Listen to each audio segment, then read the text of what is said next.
In the small town of Bellwood, a seemingly perfect picture of faith, family, and community was painted by Samuel Turner. He was a well-respected pastor, known for his powerful sermons that captivated his congregation and for the image of a devoted family man. Samuel had spent years building a reputation as a humble servant of God, a man who led his flock with grace and wisdom, always speaking of love, forgiveness, and the teachings of Christ. He had earned the trust of not just his church but the entire town. People looked up to him, admired him, and turned to him for guidance in times of need. His words were considered gospel, and his family, wife, children, and stepchildren, were often the shining examples of his righteous living. But beneath this picture-perfect facade, something dark and terrifying was unfolding. Welcome to this channel, where we uncover some of the most shocking and hidden cases. Some crimes leave more than just victims. They leave behind haunting questions that demand answers. If you're passionate about revealing the truth and shedding light on stories that deserve to be remembered, don't forget to subscribe and share this video. Because sometimes, the most unimaginable crimes happen in the places you'd least expect. On the evening of July 15, 2008, Evelyn Turner, Samuel's 19-year-old stepdaughter, walked into the Bellwood Police Department. Her steps were shaky, her eyes red from crying, but there was a determination in her that had been missing for years. She had carried a secret buried deep within her for as long as she could remember, a secret that had eaten away at her soul, and tonight she couldn't carry it any longer. The officers at the desk were startled as Evelyn, with trembling hands, revealed that her stepfather, Samuel, had been abusing her for years. Her voice quivered as she spoke of the years of manipulation, control, and violence. But what came next would leave the officers in shock. Evelyn didn't just confess to the abuse, she revealed something far worse. She claimed that Samuel had murdered her mother, Marjorie Turner, and hidden her body in a freezer in their home. At first, the officers struggled to comprehend what they were hearing. This was the same Samuel Turner who had delivered countless sermons about faith, forgiveness, and the sanctity of family. How could it be possible? How could the man they had all trusted be capable of such horrific crimes? Evelyn's story was so bizarre that, for a moment, some officers even wondered if she was simply desperate for attention, or if she had fabricated the tale out of some troubled mind. But as they listened more intently, the horror of her words began to sink in. She spoke of how her mother, Marjorie, had been missing for nearly 4 years, and how no one had questioned it. How, after her death, Samuel had taken her body, hidden it in a freezer, and continued to live as though nothing had changed. The more Evelyn revealed, the more disturbing the picture became. Evelyn led the officers to the house at 1015 Pine Street, where the Turners lived. The small, unassuming home sat on the edge of town, tucked away behind trees and overgrown bushes. It was the kind of house that blended in with the neighborhood, quiet, humble, and peaceful in appearance.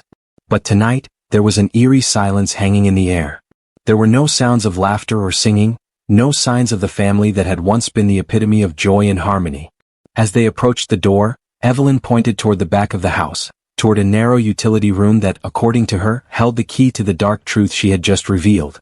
A foul, putrid odor began to waft through the air, sending chills down the spine of the lead investigator. The officers exchanged uncertain glances, but they had no choice but to proceed. With Evelyn's guidance, the investigators entered the dimly lit room at the back of the house. There, in the far corner, they found a large chest freezer, its lid sealed with tape, almost as though it had been deliberately hidden. It was clear that this was no ordinary freezer. It was large enough to hold a body, and the officers could see that the seal had been carefully applied, almost as if someone was trying to keep something locked away from prying eyes. The lead officer hesitated for a moment, bracing himself for what he was about to discover. With trembling hands he began peeling the tape away. The foul stench grew stronger, and the officer's stomach turned as he felt a wave of dread wash over him. They could only imagine what was inside. When the lid was finally opened, the smell hit them like a wave of rot and decay. The officers recoiled, but they had to look. Their flashlights illuminated the gruesome sight within. Inside the freezer, only part of a hand was visible, protruding from a mass of solid ice. The rest of the body was contorted into an unnatural position, frozen stiff, and buried beneath a layer of ice and frost. It was impossible to ignore the twisted, unnatural way the body had been forced into the small space. This was not the peaceful passing of a loved one, nor was it an unfortunate accident. This was a deliberate attempt to conceal the truth, to hide something so monstrous that even the officers were momentarily frozen in shock.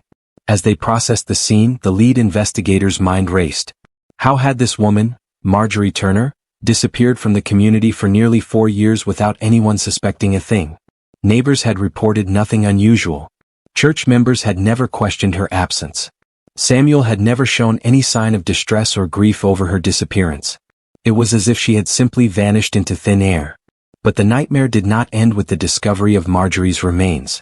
Evelyn, still visibly shaken, had accused Samuel of far more than just hiding his wife's body. She claimed that Samuel had sexually abused her for years, manipulating her through twisted religious teachings. And to make matters worse, she revealed that she was pregnant with Samuel's child. The accusations sent shockwaves through the community. The man they had all revered, Samuel Turner, the pillar of their church, was now the subject of a police investigation that no one could have ever anticipated. How could the man who preached about love and redemption be capable of such unthinkable acts? As the police secured the crime scene and began gathering evidence, the search for Samuel Turner began. But he was nowhere to be found. It was as if he had disappeared, vanishing into thin air just like his wife. The police feared that if Samuel realized his secret was exposed, he would flee even further, and the truth would remain hidden forever. The community now stood at the precipice of an unimaginable revelation. Was Samuel Turner truly capable of murder, incest, and abuse, or was this an unfathomable lie crafted by a troubled young woman desperate for attention? As the police dug deeper into the case, one thing became painfully clear. The truth, no matter how horrifying, was about to come to light. And nothing would ever be the same again. As investigators combed through the Turners' home, the dark truth behind the seemingly perfect family began to unravel piece by piece. The discovery of Marjorie Turner's frozen remains was just the beginning of a terrifying journey into the heart of darkness that Samuel Turner had carefully concealed for years. For the investigators, the most pressing question was how Samuel had managed to maintain his facade as a beloved pastor for so long, despite the horrors hidden within his own home. They were faced with the unsettling realization that they were not simply dealing with a tragic case of abuse or a murder covered up. They were confronting the systematic manipulation of an entire community by a man who had used religion and his charismatic persona as a weapon. The search for Samuel began in earnest. As police canvassed the town of Bellwood, they spoke to neighbors, church members, and anyone who had crossed paths with the Turner family in recent years. They quickly learned that Samuel's behavior had become increasingly isolated in the years leading up to Marjorie's death. He had tightly controlled his family, keeping them isolated from the outside world. The children were not allowed to socialize with peers outside the church, and their movements were monitored closely. The Turner home had become a fortress, with Samuel at its center, exerting total control over every aspect of his family's lives. Samuel's sudden disappearance raised further questions. Where had he gone? What was he hiding? The officers' initial search of the town turned up no leads, and with each passing day the urgency to find him grew. They knew that if Samuel was still out there, he would stop at nothing to protect his secrets that had now begun to seep into the light. Evelyn's testimony, though deeply troubling, was the only clue the police had to work with. She had spoken of years of abuse, of manipulation, and of Samuel's twisted use of religious teachings to justify his actions. But as the investigation progressed, investigators found that Evelyn's accusations were not isolated incidents. They began to uncover a pattern of disturbing behavior that stretched back for years. As the authorities dug deeper into Samuel's past, they discovered that his journey into darkness had begun long before the murder of his wife. Samuel Turner had not always been the man he appeared to be. Born into a modest family in rural Arkansas, he had enlisted in the military at a young age, where he earned a reputation as a disciplined and respected leader.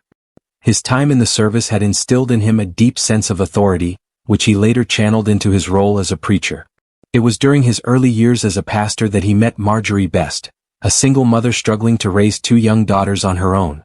Samuel, with his charm and devotion to God, quickly won her heart. To Marjorie he seemed like an answer to her prayers, a man who could provide for her and her children both financially and spiritually. Together they formed a family, blending their lives and their faith in a way that seemed perfect to everyone around them. But beneath the surface things were not as they appeared. Samuel's strict control over his family began to take root soon after their marriage. Marjorie, who had once been an independent and vibrant woman, gradually became more withdrawn and isolated. She no longer had close friends or a support system outside of Samuel.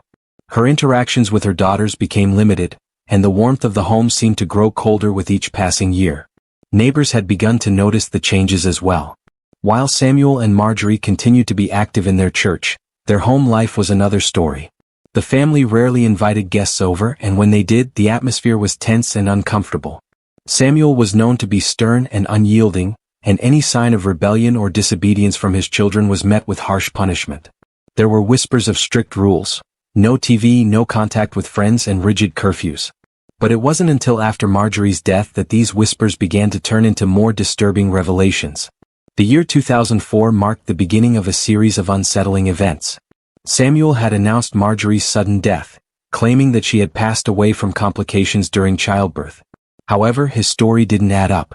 There were no signs of any newborn in the home, and Marjorie's absence was never properly explained. Church members began to notice the growing cracks in the Turner family's facade, but Samuel's magnetic personality and deep ties to the congregation kept most people from questioning him too deeply. In hindsight, those who knew the family began to wonder if they had overlooked the warning signs. Samuel had always been a man who took pride in his public image, and as his personal life became more fractured, he worked even harder to maintain his reputation. His sermons became more impassioned, and his devotion to his congregation appeared even stronger. But the man they saw on Sundays was not the same man behind closed doors. As the police continued their search for Samuel, Evelyn's story became the key to understanding the horrors that had unfolded behind the Turner family's walls. The more they uncovered, the more they realized that the crime they were investigating was not just the murder of Marjorie Turner. It was the culmination of years of manipulation, abuse, and control that had been carefully concealed under the guise of faith and respectability. Now, with Samuel on the run, the authorities had no choice but to turn to the family's darkest secrets to find the truth. But the deeper they went, the more chilling the revelations became. As the investigation into Samuel Turner deepened, the horrifying truth behind his actions began to unravel at a rapid pace. Authorities were faced with a disturbing realization. Samuel had meticulously crafted an image of moral uprightness, using his role as a preacher to hide his darkest deeds. His ability to manipulate not just his family but an entire community was far more extensive than anyone had initially imagined. While the search for Samuel continued, detectives turned their attention to the Turner children, hoping to gather more information that would help them piece together the full extent of the abuse and the events leading up to Marjorie's death. Evelyn's testimony had been instrumental, but she was not the only one with a story to tell. As investigators spoke with the other children in the household, they began to uncover even more disturbing accounts of Samuel's behavior. The investigation revealed that Samuel's control over his family had been absolute. He had isolated them from the outside world, keeping them under his watchful eye at all times. His strict rules, no interaction with outsiders, limited schooling, and no social activities, had created a suffocating environment for the Turner children. But what had initially appeared to be strict parenting was, in reality, a form of psychological and emotional abuse. The more the investigators learned, the more they realized that Samuel's manipulations had gone beyond just controlling his family's interactions with the outside world. He had indoctrinated his children into his twisted view of religion, using carefully selected passages from the Bible to justify his actions. Samuel's sermons on Sunday were filled with messages of love, forgiveness, and salvation, but his home life told a much darker story. It was revealed that Samuel had begun to manipulate his stepdaughters, Evelyn and her younger sister, Tasha, at a very young age. He used religious teachings to blur the lines between right and wrong, convincing them that their loyalty to him and his authority was paramount, and that defying him would mean defying God himself. As a result, the girls grew up in a state of constant fear and confusion, unable to distinguish between their father's twisted actions and the righteous teachings they were supposed to follow. Evelyn had been the first to break free from Samuel's control, but her courage had come at a terrible cost. She had endured years of manipulation, guilt, and emotional torment before finally reaching the breaking point. Her decision to come forward with the truth about her mother's death and the abuse she had suffered was not easy, but it was the first step toward exposing the monster behind the pulpit. Meanwhile, Tasha's story painted an even darker picture of the abuse that had taken place behind closed doors. Unlike Evelyn, Tasha had been reluctant to speak out against her father, afraid of the consequences and the wrath she might face. But as investigators dug deeper, they uncovered Tasha's private diary, a heartbreaking collection of thoughts and fears written over several years. In the pages of her diary, Tasha had poured out her pain and confusion, describing her fear of her father and her desperate wish for a normal, loving relationship with him. But there was no love in Samuel's home. Instead, there was control, fear, and manipulation. The diary entries provided crucial insight into the extent of Samuel's influence over his children, and the emotional prison he had created for them. As the search for Samuel continued, investigators learned that he had been on the run since the discovery of Marjorie's body. It was believed that he had fled to a nearby town, hoping to escape the police and continue his life as if nothing had happened. But his carefully constructed life was beginning to unravel, and the truth was becoming impossible to hide. Samuel's actions had not only shattered his family, but had also left a deep scar on the community that had once revered him. Churchgoers who had once looked to him for spiritual guidance now found themselves questioning their faith. How had they allowed a man so deeply corrupted by power and control to lead them for so long? The revelation of Samuel's true nature had shaken the very foundation of the town's belief system. But there was still more to uncover. Evelyn's testimony, combined with the damning evidence from Tasha's diary, was enough to secure a search warrant for Samuel's past. Investigators unearthed a shocking piece of evidence. Samuel had been keeping detailed records of his manipulations, even going so far as to create a false narrative surrounding Marjorie's death. It became clear that Samuel had orchestrated the entire situation, from the murder of his wife to the years of abuse that followed, all in an effort to maintain control over his family and his congregation. Samuel Turner had used religion as a tool to justify his actions, manipulating his followers into believing that he was a righteous man. But the truth, as the investigators were now learning, was far darker than anyone could have imagined. With every new revelation, the case grew more complex, and the question of how long Samuel had been living a double life became even more pressing. How had he managed to deceive so many for so long? And how had he been able to conceal the truth behind his facade of faith and devotion? The search for Samuel Turner was about to come to a head, and with it, the community of Bellwood was about to face the full extent of the terror that had been lurking behind the closed doors of their beloved pastor's home. As the search for Samuel Turner intensified, the authorities knew that time was running out. The once respected pastor had become a fugitive, his carefully constructed life of deception unraveling with every passing day. His flight from justice had set off a nationwide manhunt, and law enforcement agencies from several states had joined the effort to track him down. In the weeks following his disappearance, investigators pieced together his movements, following a trail of clues that led them across state lines. They discovered that Samuel had taken to the road, hiding out in small towns and avoiding detection by constantly changing his appearance. He had grown more desperate, using every trick he could think of to evade the police, but it was clear that his days of freedom were numbered. Despite the growing frustration among law enforcement, the one piece of information that gave them hope was Evelyn's revelation about Samuel's behavior. She had spoken of how her stepfather had always maintained strict control over the family, even down to the smallest details of their lives. He had a tendency to manipulate situations and people, making them believe that he was the victim and that everything he did was in the name of God. Samuel's need for control had driven him to extraordinary lengths, and his desire to maintain that power was now his greatest weakness.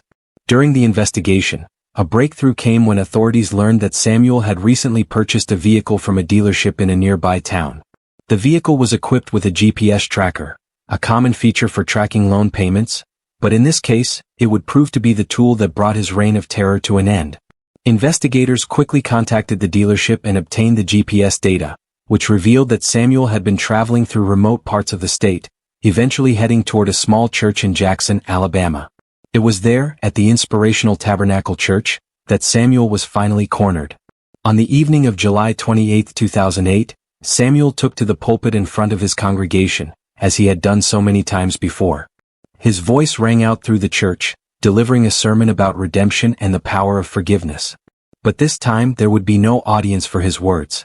This time the law would silence him. As Samuel preached, law enforcement quietly moved into position outside the church, their strategy carefully coordinated. They had tracked Samuel to this very location, and they were prepared to make their move. The church, filled with eager worshippers, was oblivious to the impending confrontation. They sat in rapt attention as Samuel passionately delivered his message, unaware that the man they admired and trusted was about to be taken into custody. The moment of truth arrived when officers entered the sanctuary, disrupting the sermon. Samuel's voice faltered as he caught sight of the law enforcement officers approaching him. His confusion quickly turned to anger as he realized what was happening. The congregation watched in stunned silence as officers closed in on Samuel, their presence casting a shadow over the spiritual atmosphere of the church. Samuel's initial reaction was to protest. He denied any wrongdoing, playing the part of the victim once again. He questioned why the officers were there, trying to manipulate the situation in his favor. But the truth was undeniable. Samuel Turner was no longer the charismatic preacher they had all looked up to. He was a criminal, a predator who had deceived everyone around him for years. As officers moved swiftly toward him, Samuel's facade of righteousness crumbled. He was arrested in front of his congregation, still dressed in his preacher's robes. His sermon notes, now scattered on the pulpit, lay forgotten as the officers placed him in handcuffs. The shock of his arrest rippled through the room, and many churchgoers sat frozen, unable to process what was happening. The man they had trusted, the man who had guided them in their faith, was now a criminal, his true nature exposed for all to see. As Samuel was led out of the church, he continued to protest his innocence, shouting at the officers and maintaining his bewildered innocence. His calm demeanor, however, contrasted with the chaos that had erupted within the church. To the outside world, Samuel appeared as a man who had been wronged. But those who had witnessed his actions and heard the testimonies of his victims knew the truth. Evelyn, who had bravely come forward with the truth, now faced the daunting task of testifying in court.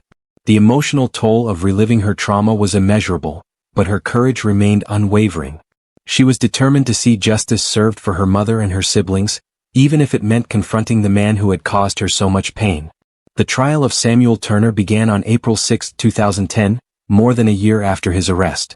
The courtroom was filled with spectators, many of whom were familiar with the man who had once stood before them as a pillar of their community, preaching about love, faith, and forgiveness. Now that same man was facing charges that would change his life forever. As Samuel entered the courtroom, his demeanor was calm, almost eerily so, considering the gravity of the charges against him. He was no longer the respected pastor of Bellwood, but a defendant charged with the horrific crimes that had torn apart his family and his community. Despite the overwhelming evidence against him, Samuel maintained his innocence, a final attempt to manipulate the truth and twist the narrative in his favor. The prosecution, led by Assistant District Attorney Anna Fisher, wasted no time in laying out the case against Samuel. They painted a chilling picture of the man who had used his position of power to abuse, control, and ultimately murder his wife, Marjorie. Fisher detailed the years of systematic abuse inflicted upon his stepdaughters, Evelyn and Tasha, and the grotesque manner in which Marjorie's body had been concealed in a freezer for almost 4 years. She recounted the emotional trauma Evelyn had endured, her bravery in coming forward, and the shocking details from Tasha's diary that confirmed the abuse. The prosecution's case was airtight, backed by Evelyn's testimony and the diary entries that provided a heartbreaking glimpse into the mind of a young girl trapped in a nightmare. Yet, despite the overwhelming evidence, Samuel's defense attorneys attempted to cast doubt on the allegations. They argued that the circumstances surrounding Marjorie's death were unclear, and that the lack of forensic evidence could not conclusively prove that Samuel had killed her. They also tried to minimize Samuel's actions, framing the sexual abuse as a complex and tragic family matter rather than a clear-cut case of predatory behavior. But the true turning point came when Evelyn took the stand. The courtroom fell silent as Evelyn, her voice trembling but determined, recounted the years of abuse she had suffered at the hands of her stepfather. She spoke with raw emotion, describing how Samuel had manipulated her, used religious teachings to justify his actions, and controlled every aspect of her life. Her testimony was nothing short of devastating. She revealed how Samuel had twisted the Bible to justify his actions, making her believe that what he was doing was somehow holy, that resistance would be defying God himself. The entire courtroom was moved by her bravery, her willingness to expose the truth, and her determination to bring her stepfather to justice. As Evelyn described the night her mother, Marjorie, had confronted Samuel about the abuse, her voice broke. She recalled the violent struggle that had erupted between them, the desperate cries of her mother, and how Samuel had ultimately strangled her to death. It was a moment that no one in the courtroom would ever forget. Then, as the prosecution rested its case, Samuel took the stand in his own defense, a move that stunned the courtroom. His testimony was nothing short of manipulative. He denied the murder of his wife, claiming that her death was a tragic accident, and he attempted to justify his abuse of Evelyn by claiming that she had seduced him. His bizarre and disturbing admissions only served to deepen the revulsion the jurors felt toward him. He painted himself as the victim, a man who had been misunderstood, a father who had simply made mistakes. But even as he spoke, it was clear that his words were nothing more than a desperate attempt to regain control, to manipulate the courtroom just as he had manipulated his family. The prosecution's final witness, however, would be the one to seal Samuel's fate. Tasha, the younger sister, had remained silent throughout much of the investigation, reluctant to speak out against her father. But in the end she found the strength to testify. Her voice cracked as she spoke of the abuse she had suffered, the fear she had lived with for so many years, and the guilt she felt for not speaking up sooner. She described how she had kept a diary, pouring out her thoughts and pain in an attempt to make sense of what was happening to her. Tasha's testimony, combined with Evelyn's and the physical evidence, left no room for doubt. Samuel Turner was a predator, a man who had used his authority as a preacher to manipulate, control, and abuse the very people who trusted him the most. The jury deliberated for only 90 minutes. Their verdict was swift and final. We the jury find the defendant, Samuel Turner, guilty of second-degree murder, sexual abuse, incest and obstruction of justice. The courtroom erupted in a mix of emotions, relief, anger, and sadness. Samuel, however, showed no emotion. His face remained impassive as the verdict was read. He had been caught in his lies, his manipulation exposed for the world to see. Despite his attempts to twist the narrative, justice had been served. Samuel Turner was sentenced to life in prison, plus an additional 51 years for the charges of incest and sexual abuse. His once beloved image as a spiritual leader was shattered, replaced by the reality of a man who had spent years preying on his family and his community. As he was escorted from the courtroom in handcuffs, the impact of the case was felt throughout the town of Bellwood. For Evelyn, Tasha, and the rest of their family, the long road to healing had just begun. No sentence could ever undo the damage Samuel had caused, but at least for now they could begin to rebuild their lives. For the community, the trial served as a harsh reminder of how trust in a person, especially someone who stands at the pulpit, can sometimes blind people to the evil that lurks beneath the surface. The case would forever change the way they viewed the concept of faith, authority, and the importance of questioning what lies behind a seemingly perfect image. As for Samuel Turner, his fate was sealed, and his story would remain a chilling reminder that evil can sometimes wear the most convincing mask.